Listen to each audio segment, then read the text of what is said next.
Hello guys, मैं प्रेम कुमार आप सभी का पावरफुल केमिस्ट्री 78 पर स्वागत करता हूं। मेरे क्लास 12 के एस्पायरेंट्स आप सभी लोग कैसे हैं? हमें आशा है कि आप लोग स्वस्थ होंगे, मस्त होंगे, ज़बरदस्त होंगे और अपनी तैयारी बढ़िया और बखूबी तैयारी कर रहे होंगे, इसमें कोई शक नहीं। तो मेरे बच्चों, मैं अपनी जर्नी में पहुंचा था इलेक्ट्रॉन हाइलोएरिन में इलेक्ट्रॉन रागी प्रतिस्थापन अभिक्रिया। उस जर्नी में कहाँ तक पहुंचा था? हाइलोएरिन में इलेक्ट्रॉन रागी प्रतिस्थापन अभिक्रिया। ओके गाइस, तो बताए थे उस दिन कि हाइलोएरिन का जैसे ही हम रेजोनेटिंग स्ट्रक्चर दैट इज कह सकते हैं हाइलोएरिन की अनुनादी संरचना बनाते हैं।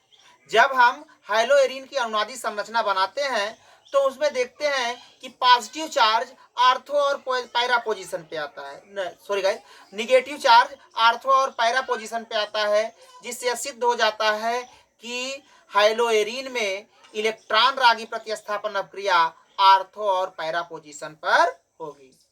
when we create a resonating structure on haloarine, then negative charge will be formed on ortho and para position. Then negative charge will be formed on ortho and para position. Then it is clear that the electrophilic substitution reaction will perform or takes place on ortho and para position according to situation. Okay guys, हम कह सकते हैं कि जैसे ही हम अनुनादी संरचना बनाते हैं, जैसे हम हाइलोएरिन की अनुनादी संरचना बनाते हैं तो हाइलोएरिन के आर्थो और पैरा पोजीशन पर नेगेटिव चार्ज शिफ्ट हो जाता है। इससे सिद्ध हो जाता है कि हाइलोएरिन में आर्थो और पैरा पोजीशन पर इलेक्ट्रॉन रागी प्रतिस्थापन अभिक्रिया होगी। ओके गाइस, तो हम सीखेंगे आगे। अब बताए थे हाइलोएरिन में इलेक्ट्रॉन रागी प्रतिस्थापन अभिक्रिया निम्नलिखित प्रकार की होती है। कितने प्रकार की? निम्नलिखित प्रकार की। तो पहली हेडिंग हम समझेंगे क्या? पहला समझेंगे मुन्ना हम हाइलोजनीकरण। हाइलोजनीकरण दैट इज हाइलोजिनेशन।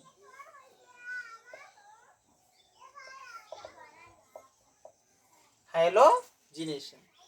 ओके बच्चों, हाइलोजनीकरण। अब होगा क्या? हम लेंगे क्लोरोबेंजीन। अब यहां पे लगाए हाइड्रोजन। अब लेते हैं इसमें मुन्ना क्लोरीन Cl2। किसकी उपस्थिति में? निर्जल फेरिक क्लोराइड या फिर Cl3। क्या लेंगे मुन्ना? या फिर Cl3 होगा। इसका यहां से ब्रेकअप। अब Cl अटैक मारेगा यहाँ पे, इसे कर देगा बाहर। यही काम आर्थो, यही काम पैरा पर भी होगा। तो पहले बनेगा आर्थो पे, मान लो ऐसे, यहाँ भी Cl, और यही काम पैरा पे भी होगा मुन्ना, ऐसे होगा, ऐसे। इसका नाम है, गिनती करेंगे 1 2 1, 2 डाई क्लोरोबेंजीन। 1 2 die chlorobenzene. अब ये मुन्ना क्या? 1 2 3 4। यहाँ पे हो जाएगा 1, 4 डाई क्लोरोबेंजीन।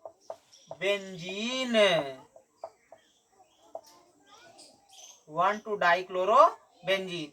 ये होगा मेजर प्रोडक्ट, अर्थात मुन्ना ये ज्यादा मात्रा में बनेगा। ये बनेगा माइनर मतलब ये थोड़ी मात्रा में बनेगा।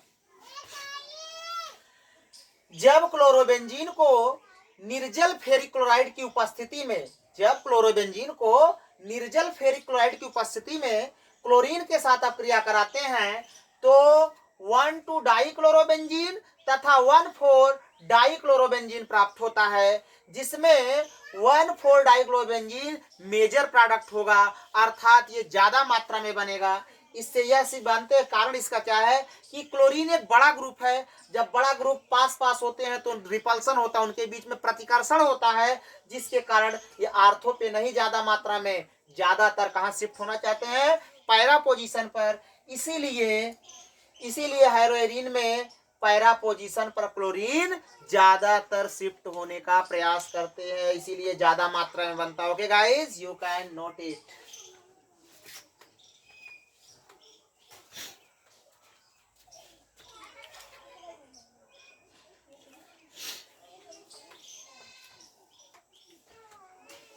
मेरे बच्चों, अब हम सीखेंगे नाइट्रीकरण। हैलोजनीकरण हो गया, अब सीखेंगे क्या? नाइट्रीकरण, दैट इज नाइट्रेशन। अगला है नाइट्रीकरण।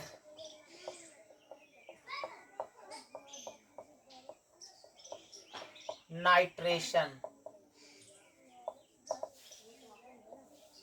अब होगा क्या? देखो, जब हाइलो एल्केन में क्या लेते हैं मुन्ना? जब लेते हैं जब लेते हैं हाइलोएरिन। अब नाइट्रीकरण देखो, नाम से स्पष्ट है। हैलोजनीकरण मतलब हैलोजन के साथ अपक्रिया, नाइट्रीकरण का मतलब होता है नाइट्रिक अम्ल के साथ अपक्रिया। ओके गाइस, जब हम क्या करेंगे, हाइलोएरिन को नाइट्रिक अम्ल के साथ सांद्र सल्फ्यूरिक अम्ल की उपस्थिति में अपक्रिया कराएंगे तो आर्थोनाइट्रो क्लोरोबेंजीन और पैरा नाइट्रोक्लोरोबेंजीन प्राप्त होगा, जिसमें पैरा नाइट्रोक्लोरोबेंजीन मेजर प्रोडक्ट होगा। क्यों? क्योंकि क्लोरीन भी एक बड़ा ग्रुप है और NO2 भी एक बड़ा ग्रुप है। बड़े बड़े ग्रुप पास पास होने पर रिपल्सन शो करते, इसलिए ज्यादातर आर्थो पे न रह करके पैरा पोजीशन पे शिफ्ट होना चाहते हैं। तो हो जाएगा मुन्ना, लेंगे क्लोरीन, बेंजीन रिंग, क्लोरोबेंजीन, यहाँ लिया हाइड्रोजन। अब लेते हैं यहाँ पे HNO3।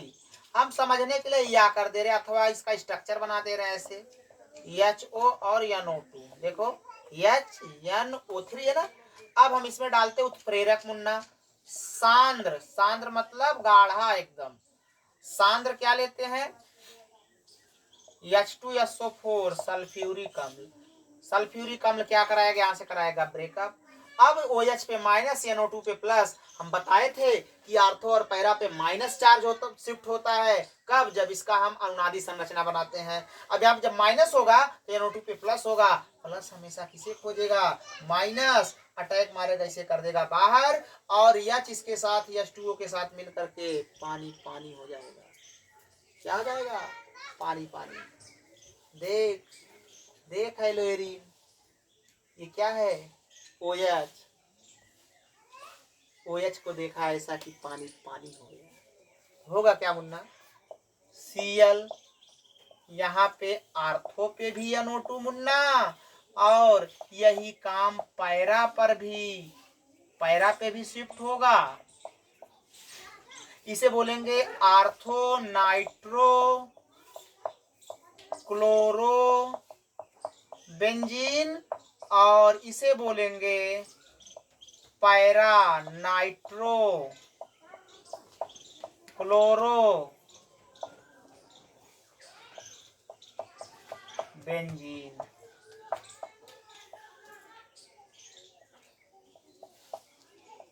ये क्या होगा? मेजर होगा, ये होगा माइनर। कह सकते मुन्ना, जब जब क्लोरोबेंजीन को सांद्र सल्फ्यूरिक अम्ल की उपस्थिति में नाइट्रिक अम्ल के साथ अपक्रिया कराते हैं तो आर्थो नाइट्रोक्लोरोबेंजीन तथा पैरा नाइट्रोक्लोरोबेंजीन प्राप्त होता है। Okay guys, then you can note it.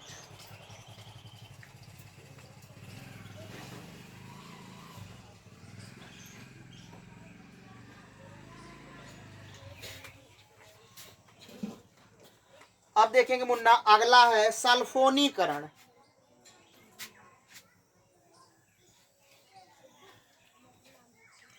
अगला हम पढ़ेंगे क्या? सल्फोनीकरण।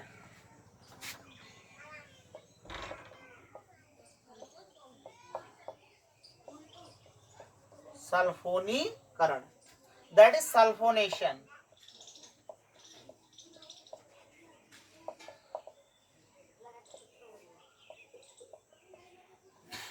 होगा क्या?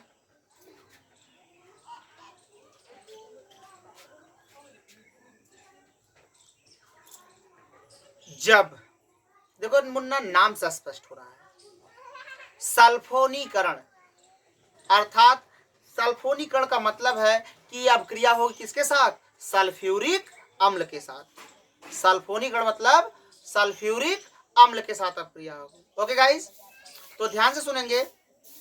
जब क्लोरोबेंजीन को सांद्र सल्फ्यूरिक अम्ल के साथ, जब क्लोरोबेंजीन को सांद्र सल्फ्यूरिक अम्ल के साथ अब क्रिया कराते हैं, जब क्लोरोबेंजीन को सांद्र सल्फ्यूरिक अम्ल के साथ अब क्रिया कराते हैं तो आर्थोक्लोरोसल्फोबेंजीन तथा पैराक्लोरोसल्फोबेंजीन, यह कह सकते हो 2-क्लोरोसल्फोबेंजीन, 2-क्लोरोसल्फोबेंजीन और 4-क्लोरोसल्फोबेंजीन प्राप्त होता है, जिसमें से 4-क्लोरोसल्फोबेंजीन मेजर प्रोडक्ट होगा, क्योंकि सल्फोनिक ग्रुप जो होता है बड़ा ग्रुप है, क्लोरीन भी बड़ा ग्रुप है, तो बड़े बड़े ग्रुप आपस में रिपेल करते हैं, दूर फेंकते हैं। ओके गाइस, तो लेते हैं हम मुन्ना क्लोरोबेंजीन। क्लोरोबेंजीन लिए, अब यहाँ पे लगाए हाइड्रोजन। अब हम लेते हैं सांद्र H2SO4, सांद्र मतलब गाढ़े रही एकदम नीचे H2SO4। इसका स्ट्रक्चर बनाएंगे मुन्ना OH और SO3H, देखेंगे H2 2 H हो गया, एक H, चारों H2SO4।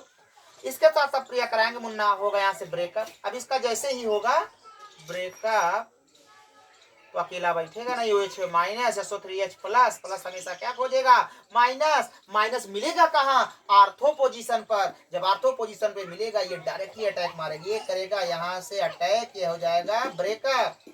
अब इसका ही ब्रेकअप, इसका ब्रेकअप, ब्रेकअप ब्रेकअप मिलकर के मेकअप अर्थात बॉन्ड का फॉर्मेशन, नया बॉन्ड बनाएगा। कैसे, OH को देख करके पानी पानी हो जाएगा। होगा क्या मुन्ना, यहाँ पे क्लोरीन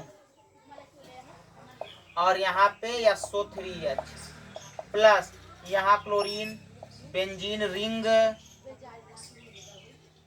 और यहाँ पे SO3H, इसका नाम हो जाएगा 2 क्लोरो सल्फोबेंजीन, इसका नाम होगा 1 2 3 4 क्लोरो सल्फोबेंजीन। ये होगा मुन्ना मेजर प्रोडक्ट, ये होगा माइनर। कर सकते मुन्ना, जब क्लोरोबेंजीन को सांद्र सल्फ्यूरिक अम्ल के साथ आप क्रिया कराते हैं तो 2-क्लोरोसल्फोबेंजीन और 4-क्लोरोसल्फोबेंजीन प्राप्त होता है, जिसमें 4-क्लोरोसल्फोबेंजीन एक मेजर प्रोडक्ट होता है, अर्थात ज्यादा मात्रा में बनता है। क्यों, क्योंकि क्लोरीन और सल्फोनिक ग्रुप SO3H दोनों बड़े बड़े ग्रुप होते हैं और ये बड़े ग्रुप पास पास रहना पसंद नहीं करते हैं, एक दूसरे को रिपेल करते हैं, दूर भागते हैं, जिससे कारण आर्थो पे नहीं, ये ज्यादातर इनकी मात्रा पैरा पोजीशन पर शिफ्ट होना चाहती है। ओके गाइस, कह सकते हैं when chlorobenzene react with conc, that is concentrated sulfuric acid, then the formation of 2-chlorosulfobenzene and 4-chlorosulfobenzene will be takes place. In this 4-chlorosulfobenzene will be major product because chlorine group and sulfonic group is a large group. Then large group and large group do not come to contact to each other because they repel to each other. Then the most of the SO3H group on shifted on para position. Okay guys, then you can note it.